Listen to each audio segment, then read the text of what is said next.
Thank you very much for the kind invitation and for the organization of this event.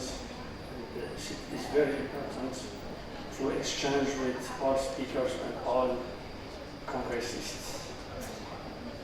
My presentation will be done in French. Sorry because the presentation was made in French.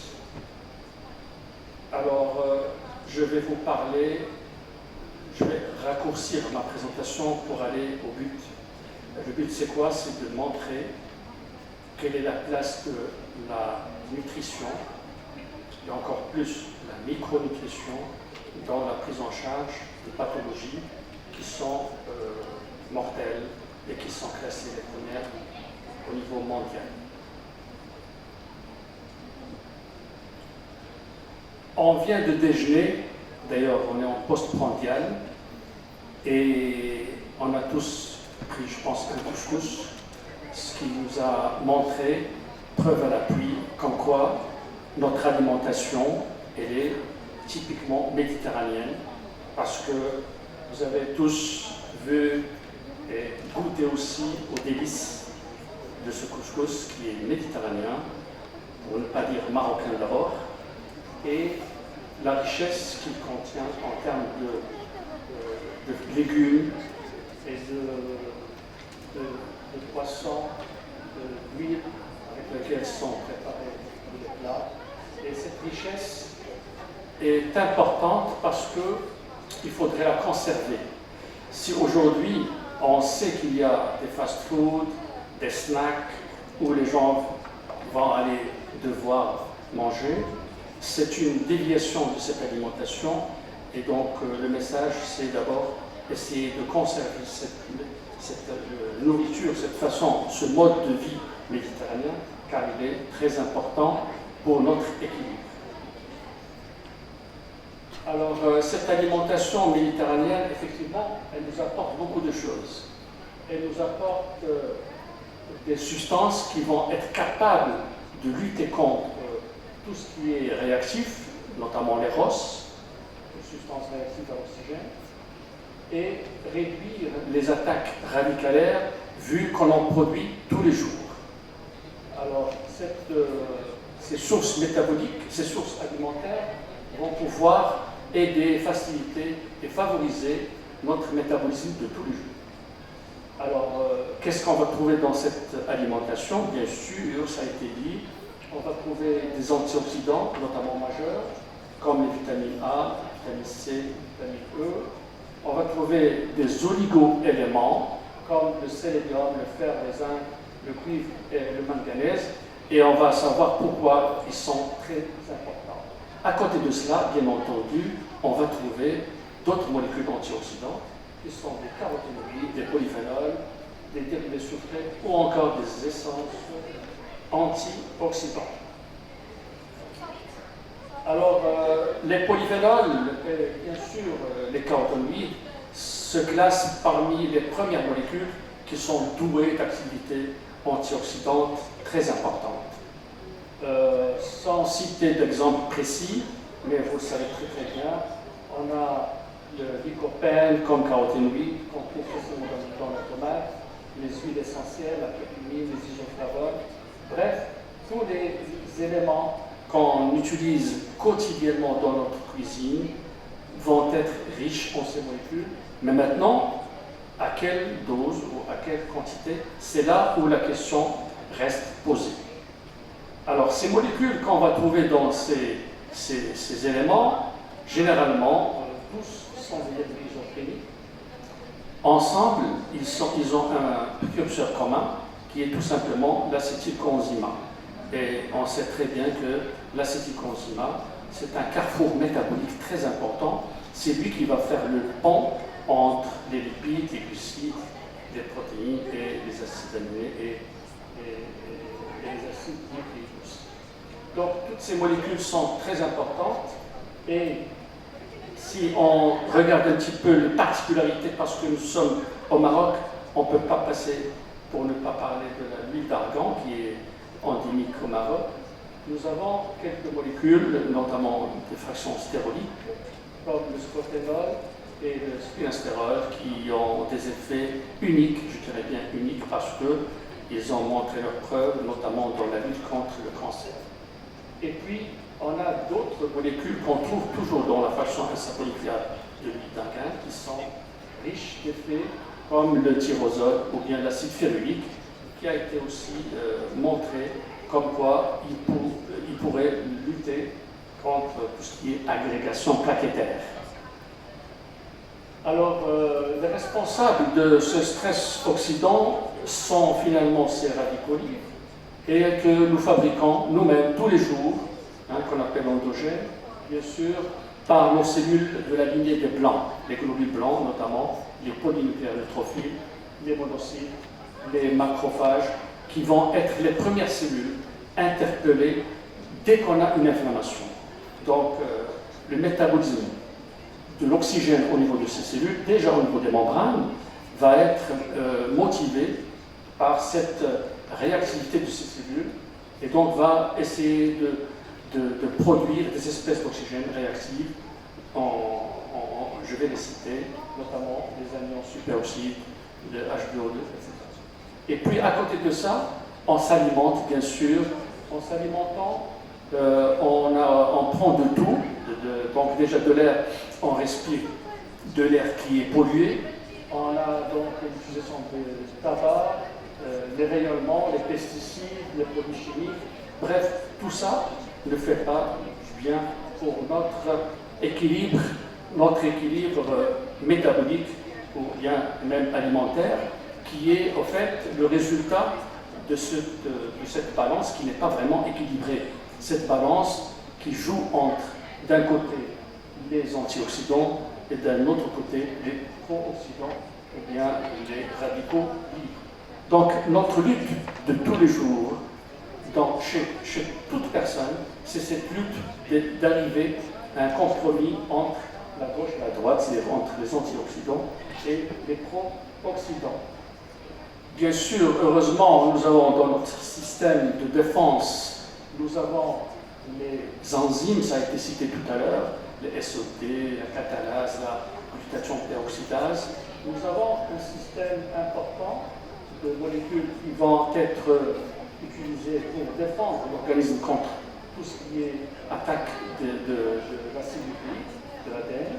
Et puis nous avons bien sûr les antioxydants qui vont être apportés par l'alimentation et qui sont donc des donneurs d'électrons et aussi des activateurs des gènes antioxydants et des systèmes de réparation. Alors, j'ai parlé donc des enzymes, ces enzymes comme la SOD et la catalase et la glutathion peroxydase. Quand on voit comment elles peuvent fonctionner s'il n'y a pas ces oligo-éléments comme le cuivre, le zinc, le sélénium, le fer, eh bien ces enzymes ne pourront jamais être à leur état de fonctionnalité suffisante pour pouvoir protéger l'organisme. Donc déjà, il faut faire déjà une évaluation importante de ces enzymes qui sont impliquées dans la réduction de ce système d'explosion métabolique de l'oxygène. À côté de ça, bien sûr, on va rajouter les produits des peroxynitrites à travers la dégradation de l'arginine, et toutes ces molécules vont devoir s'attaquer, se poser au niveau de toutes les molécules, les macromolécules, c'est-à-dire les lipides, les protéines, les glucides et les acides nucléiques. Donc ça, c'est quelque chose qui arrive, malheureusement, peut arriver à grande vitesse, et heureusement, nous avons notre système de protection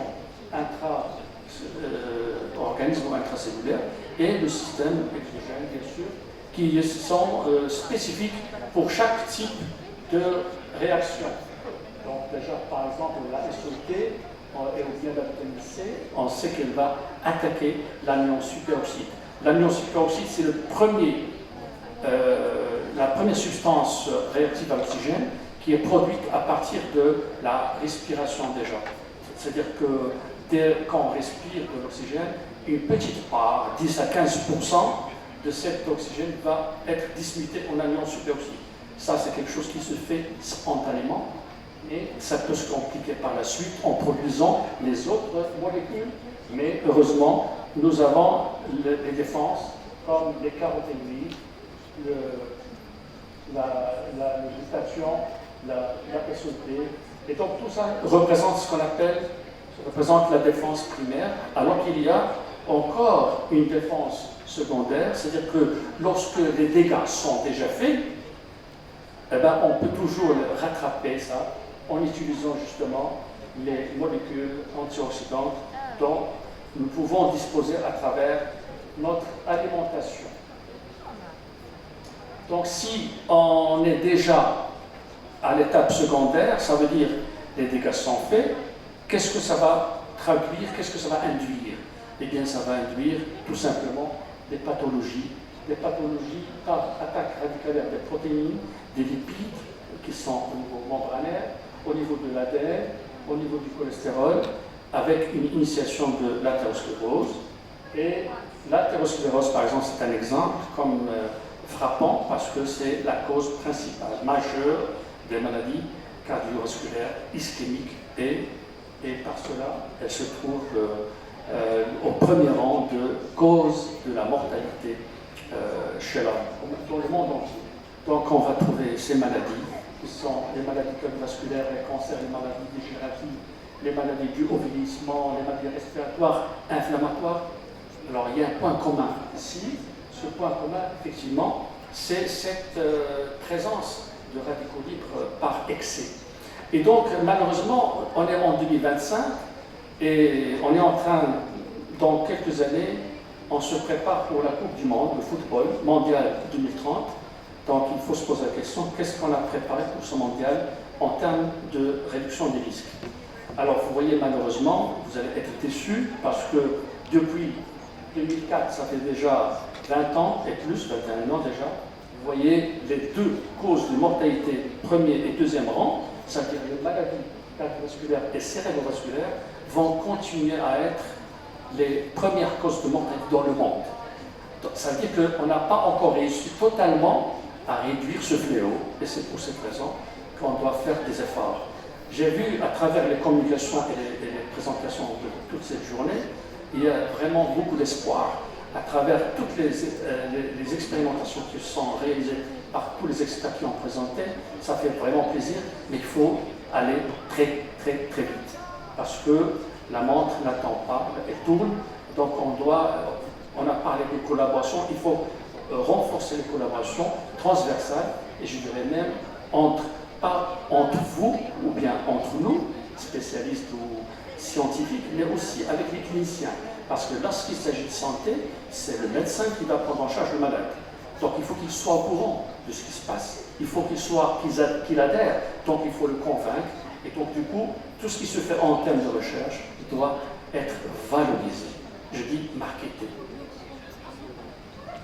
Alors, la prévention, oui, on parle toujours de prévention, mais on n'est pas encore arrivé à la positionner à sa place. Mais la prévention, comme on est en développement technologique, la clé de cette prévention, c'est la nutri-génomique. Ça veut dire, aujourd'hui, nous sommes capables de savoir tel ou tel nutriment, qu'est-ce qu'il est capable de faire, comment il peut influencer, soit en activant ou bien en désactivant l'expression de quelques gènes. Ça veut dire comment il peut affecter les pathologies qui vont être les conséquences de ces défauts au niveau nutritionnel. Donc, inflammation, cancer. Donc, aujourd'hui, on peut comprendre comment les composants alimentaires peuvent réguler ces gènes. C'est l'expression de ces gènes. Nous avons quelques exemples. Si on voit par exemple les oméga 3, par exemple, on sait bien qu'ils réduisent l'expression des gènes qui sont pro-inflammatoires. Et c'est pour cette raison que les oméga 3 sont recherchés aujourd'hui par tout le monde. Et les oméga 3, par contre, sont connus. Les médecins, dans toutes les spécialités, connaissent les oméga 3 très bien, c'est-à-dire qu'ils peuvent les conseiller. Donc déjà, voilà, on va gagner un pas comme ça. Le curcuma peut moduler les gènes impliqués dans le stress. Ça aussi, on en parle à chaque fois, parce que le stress, c'est aussi, c'est un point commun entre toutes les maladies. On peut tomber malade juste par un stress trop court. Les polymorphismes génétiques aussi. Nous avons l'exemple de la SOT qui présente quelques polymorphismes et ces polymorphismes ont été associés à quelques phénotypes, c'est-à-dire de réduction ou bien d'augmentation de risque de cancer, notamment pour le cancer du sein qu'on peut trouver dans la littérature. Alors, la micronutrition aujourd'hui dépasse le stade de la nutrition, c'est-à-dire qu'on va maintenant vers la micronutrition. Je suis étonné par le nombre de médecins qui se font former aujourd'hui dans toutes les villes du Maroc. Moi, je parle de Casablanca, mais aussi à Rabat. Qu'est-ce qu'ils font? Ils vont s'intéresser à la micronutrition, c'est-à-dire qu'ils vont laisser de côté tout ce qui est collé à la prise de poids, c'est-à-dire à tout ce qui est calorique, et ils vont chercher les micronutriments, c'est-à-dire tout ce qu'on vient de citer, dont, entre autres, les antioxydants, vitamines, oligo-éléments. Pourquoi? Parce qu'on va aller chercher où le défaut se fait, et on va aller soigner directement par cet élément. Ça, c'est très important, parce que cette composante micronutritionnelle, aujourd'hui, elle est très intéressante. Moi, le premier, je suis intéressé par cette discipline, parce qu'elle va tout simplement faciliter l'explication et la compréhension des mécanismes qui nous arrivent lorsqu'on a mal quelque part. Il y a beaucoup de maladies, si je parle rien que des maladies auto-immunes, on ne sait pas d'où ça vient et comment ça a été expliqué, comment on peut l'expliquer. C'est par la spécialisation en micronutrition, c'est-à-dire les médecins qui connaissent les dessous des micronutriments et qui arrivent à expliquer. Aujourd'hui, nous avons même, mais pas au Maroc encore, des laboratoires, en Europe notamment, qui arrivent à mesurer ces éléments-là, ces micronutriments, et qui sont capables donc d'expliquer ces pathologies qui sont très, très importantes à réguler, à soigner. Donc, grâce à la micronutrition, on peut faire de la prévention, justement, en compensant le déficit enzymatique des enzymes du système antioxydant.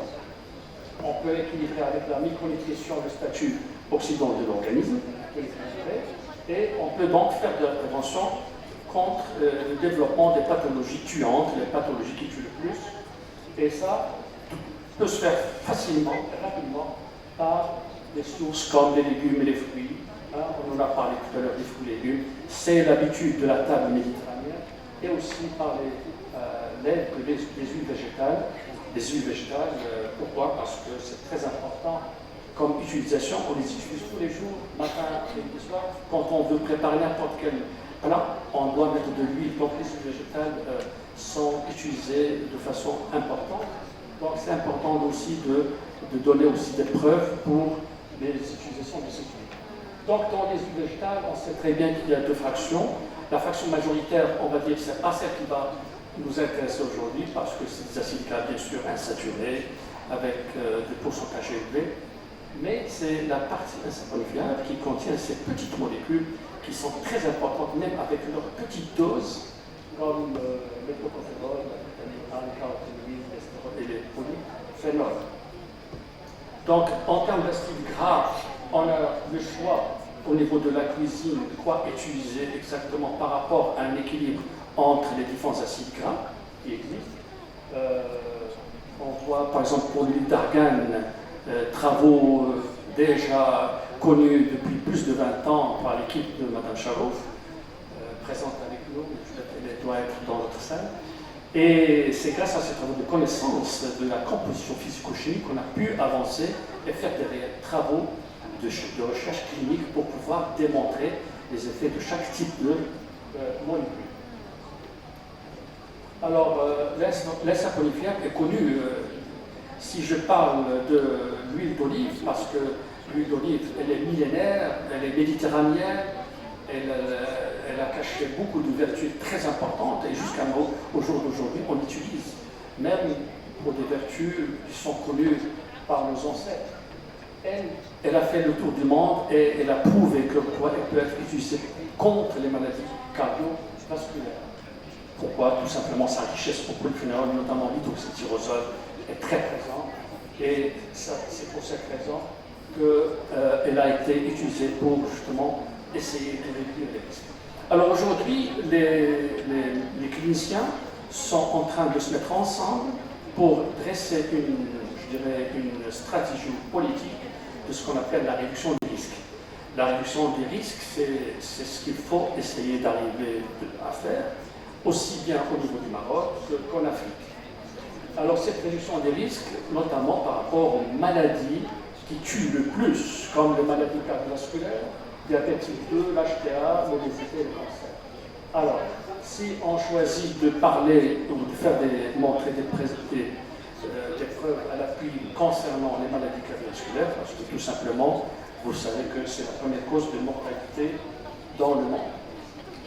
Et puis, rien qu'en connaissant comment ça se passe au niveau d'une artère, c'est très compliqué, je ne vais pas rentrer dans les détails, mais juste, vous voyez que quand on voit comment une plaque d'athérome ou athérosclérose se forme, il y a plusieurs composantes. Il y a la composante inflammatoire, l'arrivée des monocytes qui vont s'intercaler entre des cellules des cellules endothéliales pour rentrer dans l'intima.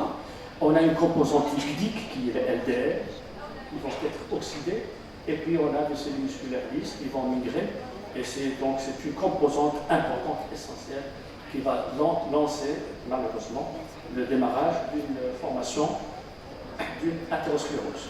Donc, les micronutriments dont on parle sont très importants parce qu'ils sont impliqués dans l'athérosclérose, dans le retardement ou la régression de l'athérosclérose.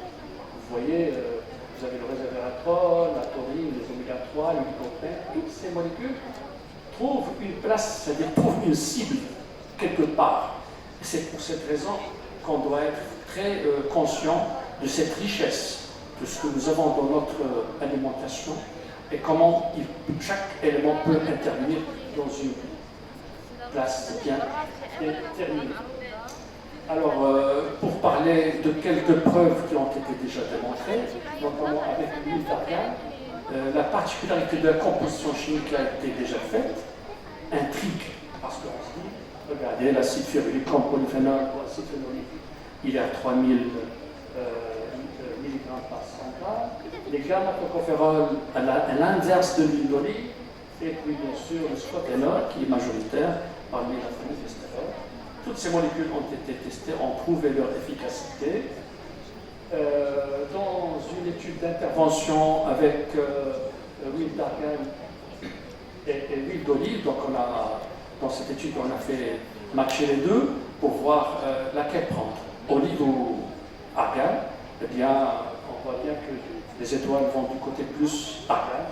Vous voyez que l'huile d'argan arrive à faire augmenter la vitamine E, arrive à faire baisser les peroxydes lipidiques LOOH. De la même façon, 2 cuillères à soupe qui représentent 25 millilitres sont suffisantes sur une durée de 3 semaines à faire augmenter la peroxynase. La peroxynase, c'est l'enzyme qui se trouve dans les HDL qui va permettre au HDL de préserver la santé des LDL, c'est-à-dire l'oxydation des LDL. Donc, si le HDL joue un rôle fondamental, c'est grâce, entre autres, à cette particularité, cette enzyme qui est la bonne, la peroxynase.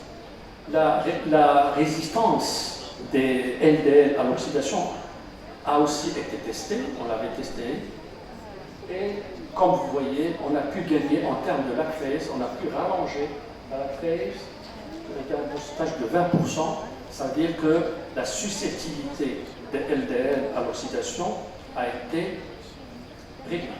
Ce qui fait, ça fait retarder l'oxydation des LDL et donc ça va réduire le chemin de la formation de la plaque d'athérosclérose. L'huile d'olive, bien avant l'huile d'argan, a déjà montré ses preuves. Ça veut dire toute une liste d'effets anti-agrégants, antioxydants, anti-arythmiques par rapport à l'huile d'olive.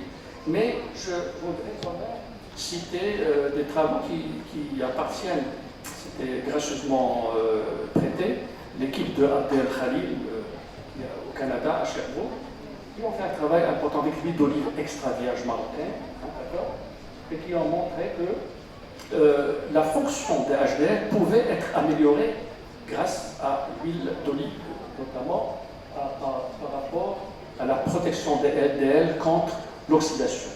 Donc, l'activité des anti-inflammatoires de la pomme a été vraiment évaluée et positivement intéressante par rapport à l'état des HDL. Et bien sûr, les HDL peuvent aussi, elles, être oxydées. Eh bien, quand on prend l'étude, dans la même étude, mais là c'est après 12 semaines de traitement avec l'huile d'olive, on voit bien que, aussi bien chez les jeunes que chez les personnes âgées, il y a une baisse de la production d'éthyle conjuguée, ça veut dire qu'il y a une protection contre l'oxydation. Je finis avec le cancer. Le cancer, comme deuxième cause de mortalité dans le monde, commençait déjà commencé au Maroc il y a déjà plus de 10 ans, à inciter les équipes de recherche pour voir comment peut-on agir pour déjà un bon diagnostic et une bonne prise en charge.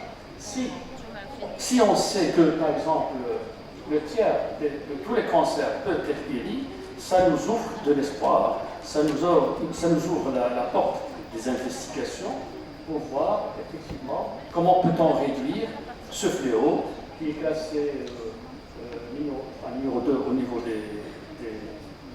des causes de mortalité. Je présenterai juste deux grandes études, Suvimax et Select Study, qui ont été lancées sur un nombre d'années très importantes, donc sur 8 ans et sur 12 ans pour Select Study. Vous voyez très bien que la réduction de 30% du risque de cancer et de mortalité totale globale a été obtenue avec l'apport de quelques vitamines et quelques oligo-éléments, ce qui montre encore une fois l'importance de ces éléments à mettre dans l'assiette. Donc, avec l'huile d'argan, on a fait un... C'est la donnée. Je pense que vous devez résumer les dernières... Oui, parce que, faute de temps, on est déjà en retard. Une minute, je termine tout de suite. Merci. Donc, on a pu montrer à travers une étude sur 3 lignées de cellules cancéreuses, comme quoi les huiles d'argan avec ces fractions insaponifiables pouvaient réduire le cancer de la prostate. Donc, avec cela, je termine justement pour vous dire qu'on a fait beaucoup de choses. Je parle des chercheurs, de tous les chercheurs, mais ce n'est pas encore fini et ce n'est pas suffisant. La preuve, par exemple, on voit bien qu'avec toutes les molécules qu'on peut avoir, on n'a pas encore atteint l'objectif qui est important, idéal, c'est d'avoir un statut antioxydant équilibré avec un statut oxydant. Et donc, compter sur la micronutrition parce qu'elle est importante, elle peut être même au premier niveau de la prise en charge des pathologies chroniques. Et je vous remercie. Merci Céleste Loni pour ce très intéressant sujet qui traite l'intérêt de l'alimentation pour la santé. Vous nous avez fait un résumé sur beaucoup d'aspects. On vous remercie énormément.